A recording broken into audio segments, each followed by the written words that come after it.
Welcome to Nightline. I'm Brendan Wong. The top stories. Police rescind ban on interstate travelling. And Malaysia records first 2 COVID-19 deaths.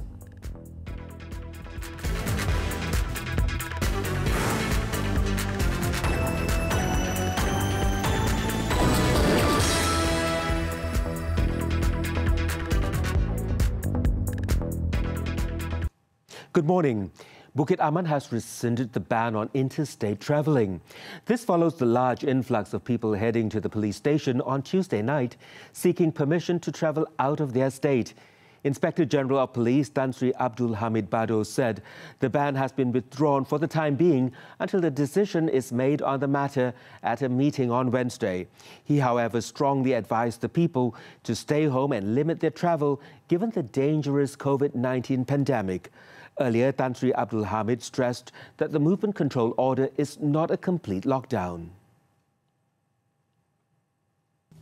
Arahan yang pengumuman yang telah dibuat oleh YAB Perdana Menteri kemarin cukup jelas. Ya. Di situ cukup jelas. Ia bukannya perintah berkurung. Tetapi masih ramai lagi yang keliru. Ya, yang sehingga percaya bahawa sekononnya dalam masa 2 minggu akan datang ni akan berlaku apa yang digambarkan sebagai complete lockdown, maknanya orang tak boleh keluar rumah, tak boleh apa. Sedangkan kemarin telah dijelaskan satu persatu apa yang dikatakan kawalan pergerakan ni tadi.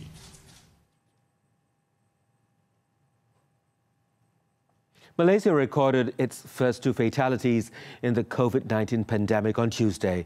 One of the death cases was from the Tabligh cluster at the Sri Petaling Mosque. Kes pertama iaitu 178 merupakan seorang warga negara Malaysia berumur 34 tahun yang pernah menghadiri perhimpunan tabligh di Masjid Jami' Sri Petaling tempoh hari. Beliau mula mengalami gejala demam mulai 5 Mac 2020. Beliau mendapat rawatan di Hospital Permai, Johor Bahru pada 12 Mac 2020 setelah dikesan positif COVID-19. Kes yang ke-358 merupakan seorang lelaki warga negara Malaysia berumur 60 tahun yang mempunyai sejarah penyakit kronik. Beliau mula mengalami gejala demam, batuk dan kesukaran bernafas pada 7 Mac 2020. Beliau mendapat rawatan di Hospital Umum Sarawak pada 14 Mac 2020. He revealed this during a daily media conference on COVID-19 in Putrajaya. He said Malaysia recorded another 120 cases on Tuesday, raising the tally to 673. Out of the 120 new cases, 95 are linked to the Sri Petaling Mosque Tabligh cluster.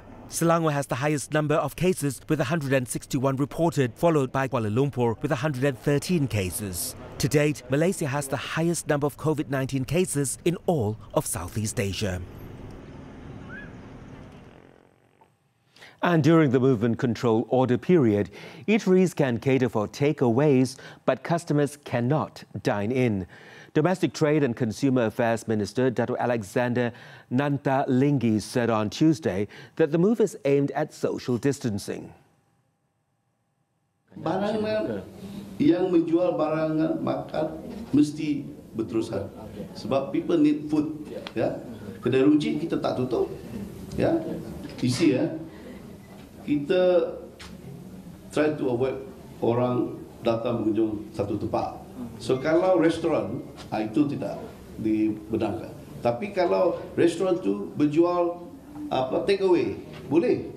Itu memudahkan orang mungkin nak mendapatkan makanan. Ya, kedai kopi kalau dia jual, dia hantar kepada rumah-rumah, ya kita galakkan sebenarnya. Ya, tapi jangan buka orang mengunjung kat sana, then it defeats the purpose of social distancing. Following the announcement on the movement control order, Grab has assured that its Grab food service will continue to operate as usual.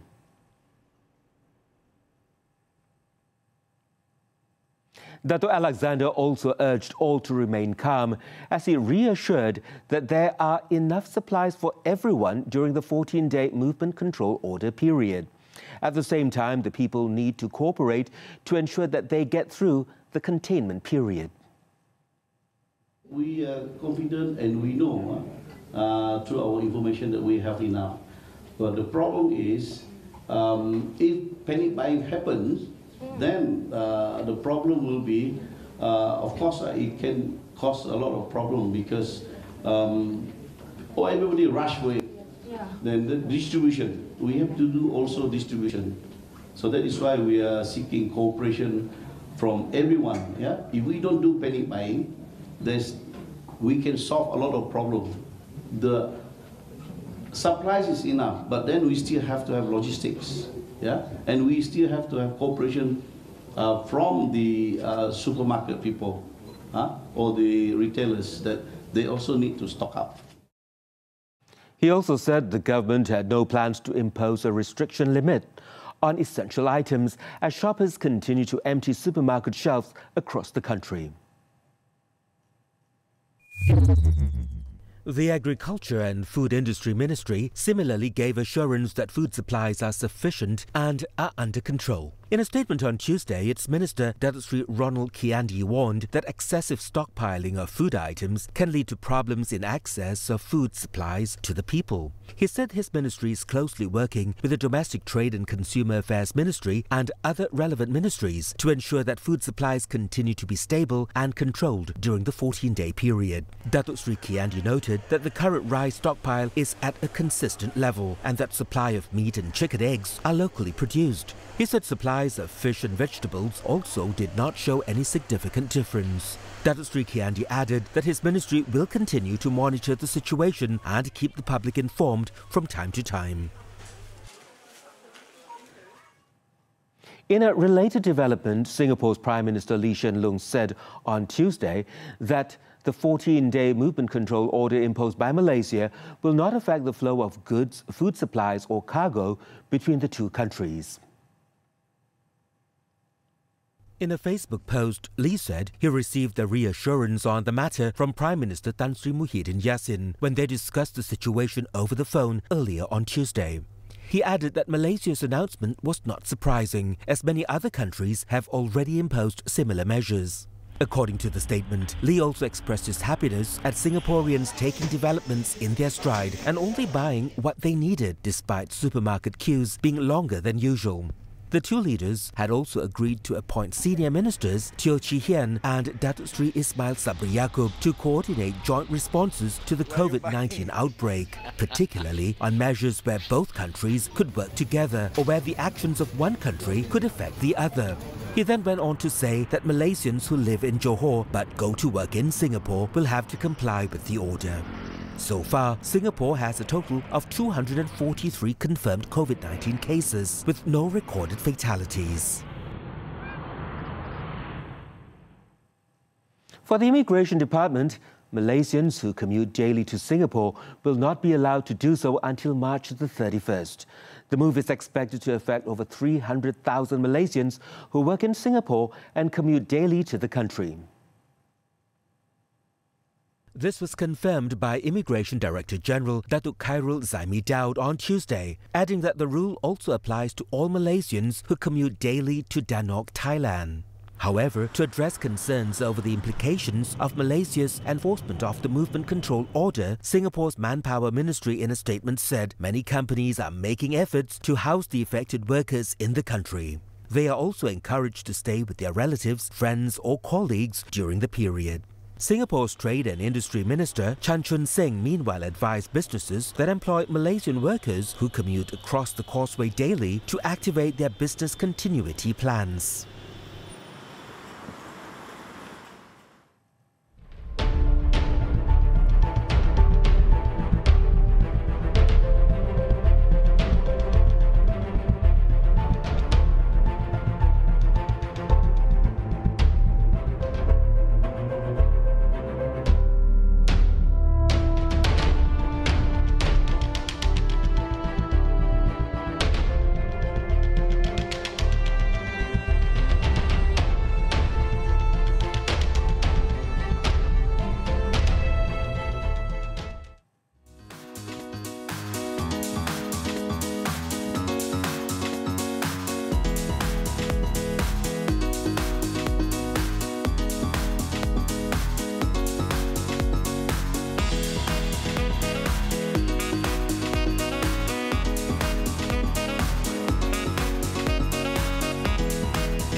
Meanwhile, Chinese authorities have launched an investigation on a COVID-19 patient for the suspected crime of impairing the prevention and control of infectious diseases.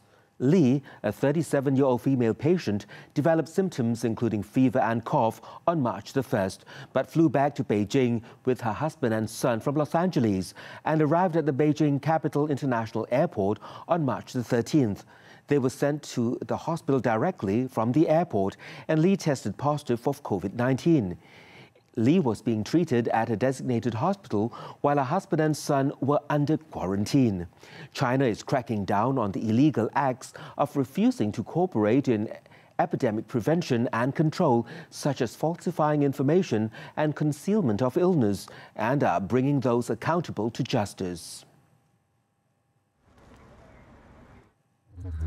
Iran has temporarily freed about 85,000 prisoners, including political prisoners, in response to the COVID-19 epidemic. The United Nations Special Reporter on Human Rights in Iran, Javier Rehman, said only those serving sentences of less than 5 years had been freed, while prisoners charged with heavier sentences and those linked to their participation in anti-government protests remain in jail.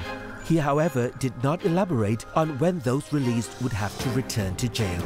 The death toll in Iran from the virus has reached 988, and a total of 16,169 people have been confirmed infected across the country, one of the worst national outbreaks outside China.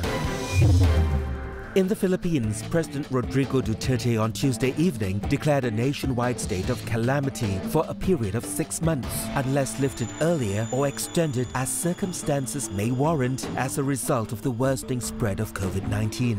Invoking Republic Act 10121, the newly issued Proclamation 99 also directs law enforcement agencies, including the armed forces, to undertake all necessary measures to ensure peace and order.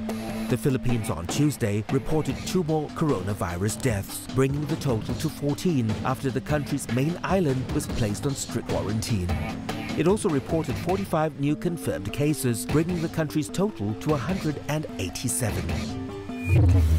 South Korea's Education Ministry announced on Tuesday that the resumption of classes would be further postponed for 2 more weeks for all schools across the country, citing concerns about infections in smaller clusters.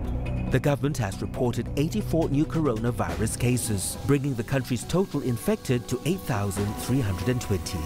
This marks the 3rd day in a row that the daily increase in new cases was below 100, compared with a peak of 909 on February the 29th. French President Emmanuel Macron has ordered stringent restrictions on people's movements that would last at least 2 weeks to slow the spread of the coronavirus. In an address to the nation, the president said the army would be drafted in to help move the sick to hospitals. The government earlier had already shut down restaurants and bars, closed schools and put ski resorts off limits. In France, the coronavirus has killed 148 people and infected more than 6,600. Canada has closed its borders to all foreign nationals except US citizens and permanent residents, with Prime Minister Justin Trudeau urging people to stay at home to help stem the spread of the new coronavirus. The death toll in Canada jumped to 4 on Monday from 1 on Sunday. All 3 new deaths were reported by the Pacific province of British Columbia.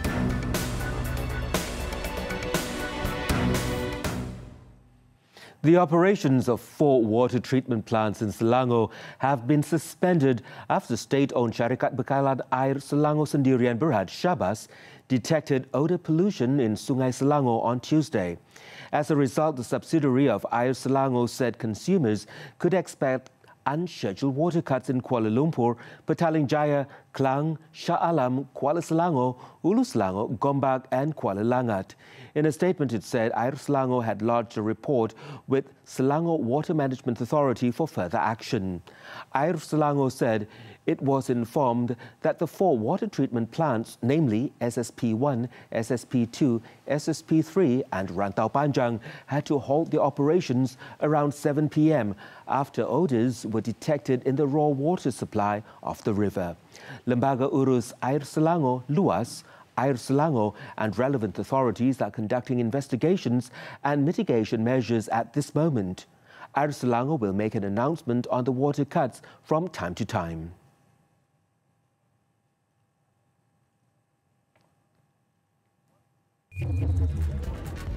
More to come on Nightline.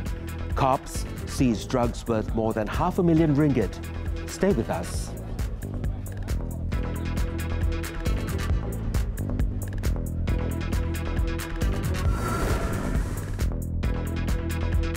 Welcome back. The Prime Minister's office, PMO, confirmed that a total of 1.4 billion ringgit has been recovered through efforts by a special task force responsible for tracking One Malaysia Development Berhad 1MDB funds abroad. It also stressed that another 6.9 billion ringgit has been identified. The matter was communicated to the Prime Minister Tan Sri Muhyiddin Yassin during a special briefing by the Special Task Force on Tuesday morning. The task force, comprising representatives from the Attorney General's Chambers, National Financial Crime Centre, Malaysian Anti-Corruption Commission, Police, Bank Negara Malaysia and the Ministry of Finance, has also provided details of the action taken to return the suspected 1MDB misappropriated funds from 17 countries.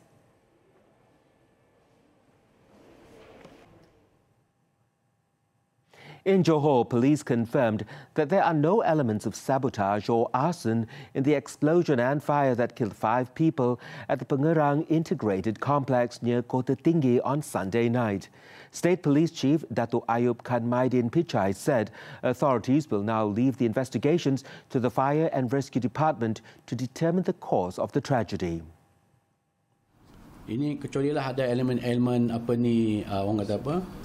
Arson ataupun kianat ataupun elemen-elemen pengganas, contohnya lah. Itu polis akan masuklah. Setakat ni tidak ada elemen-elemen yang dinyatakan tadi lah. Itu kita serahkan kepada pihak bomba lah untuk menyiasat punca apa ni insiden tersebut. On Sunday, 5 workers at the facility were killed when a blast caused a fire at the plant's diesel hydrotreater unit at 10:50 p.m. One worker managed to escape unharmed, while another sustained 40% burns.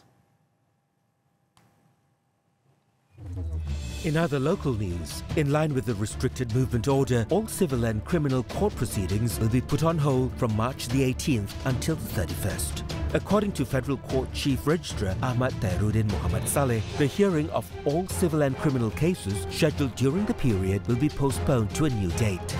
The filing and management of all new civil cases and appeal notices via e-filing will go on as normal.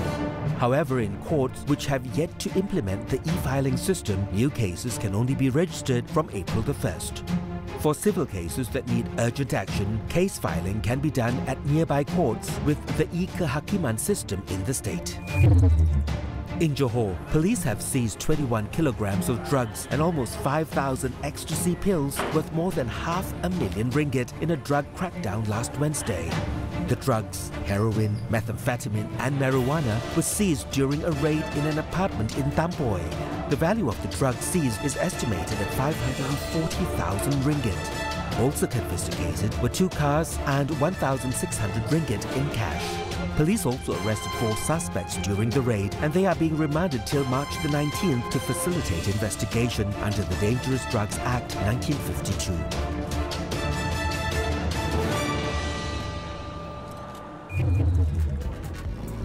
Dozens injured after 2 bombs explode in Yala.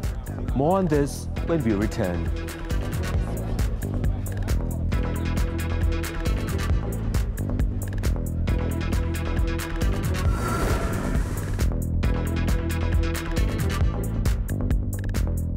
And on to the foreign front.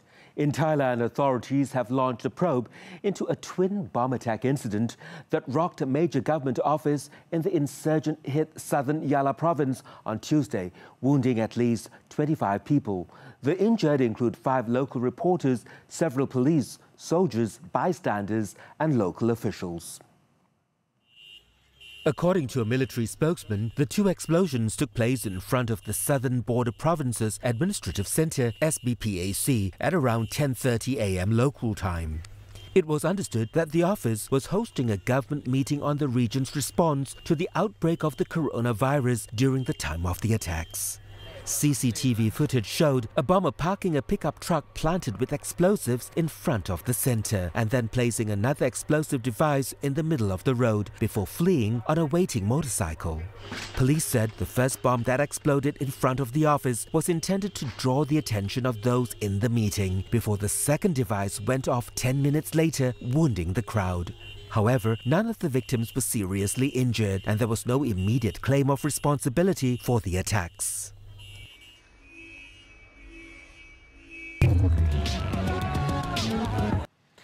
Before we wrap up this edition of Nightline, let's take a look at what has been installed on the front pages of Malaysia's main newspapers on Wednesday, March the 18th.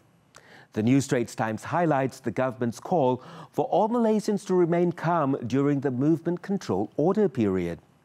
Malaysia's best-selling newspaper Harian Metro reports on the first 2 COVID-19 deaths in the country, while Berita Harian emphasizes the punishment for those who violate the movement control order. And the Malaysian Reserve puts a detailed article on nationwide movement control order on its center stage. Do get your copies today. The 2020 Games Torch Relay will be held in Japan's northern Hokkaido Island in June this year. And Banei Keiba, a farm horse racing, will be carried down the track with the flame on an iron sled. The visuals wrap up Nightline this time around. I'm Brendan Wong. Thank you for staying with us and stay safe.